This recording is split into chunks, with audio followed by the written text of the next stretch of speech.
ಹಸಿ ಬರಗಾಲ ಘೋಷಿಸುವಂತೆ ಒತ್ತಾಯಿಸಿ ಕಲಬುರಗಿ ಬಂದ್.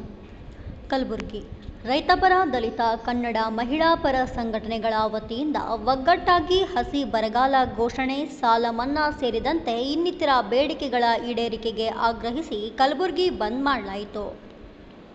ಕಳೆದ ಆಗಸ್ಟ್, ಸೆಪ್ಟೆಂಬರ್ ತಿಂಗಳಲ್ಲಿ ಅತಿವೃಷ್ಟಿಯಿಂದ ಅಪಾರ ಬೆಳೆ ಹಾನಿಯಾಗಿದ್ದು, ರೈತರ ನೆರವಿಗೆ ಸರ್ಕಾರ ನಿಂತು ಶಾಶ್ವತ ಪರಿಹಾರ ನೀಡುವಂತೆ ಒತ್ತಾಯಿಸಿ ಜಿಲ್ಲೆಯಲ್ಲಿನ ಅಂಗಡಿ ಮುಂಗಟ್ಟು, ಮಾಲ್ ರಸ್ತೆಗಳನ್ನು ಬಂದ್ ಮಾಡಿ ಪ್ರತಿಭಟಿಸಲಾಯಿತು.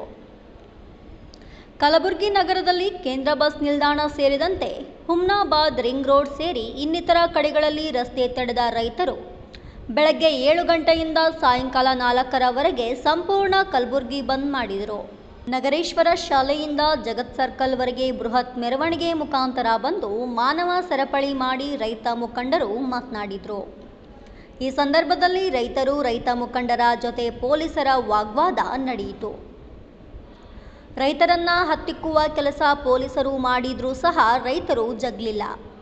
ವೀರಣ್ಣ ಗಂಗಾಣಿ ಅಧ್ಯಕ್ಷರು, ಕಾಳಗಿ ಮತ್ತು ಚಿಂಚೋಳಿ ತಾಲೂಕು ರೈತ ಸೇನೆ, ಶಿವರಾಜ್ ಪಾಟೀಲ್ ಗೋಣಗಿ, ಮಲ್ಲು ಪಾಟೀಲ್, ರಮೇಶ್ ಹೆಬ್ಬಾಳ್, ಲಕ್ಷ್ಮೀಕಾಂತ್ ಪಾಟೀಲ್, ಆಟೋ ಯೂನಿಯನ್ ಕಲಬುರಗಿ, ದಯಾನಂದ್ ಪಾಟೀಲ್, ಚೆನ್ನವೀರ ಕಮಲಾಪುರ್, ಸಿದ್ದಪ್ಪ ಕಲಶೆಟ್ಟಿ ಸೇರಿದಂತೆ ಇನ್ನು ಅನೇಕ ರೈತ ಮುಖಂಡರು, ವಿವಿಧ ಸಂಘ ಸಂಸ್ಥೆಗಳ ಪದಾಧಿಕಾರಿಗಳು ರೈತರು ಹೋರಾಟದಲ್ಲಿ ಭಾಗವಹಿಸಿದ್ರು.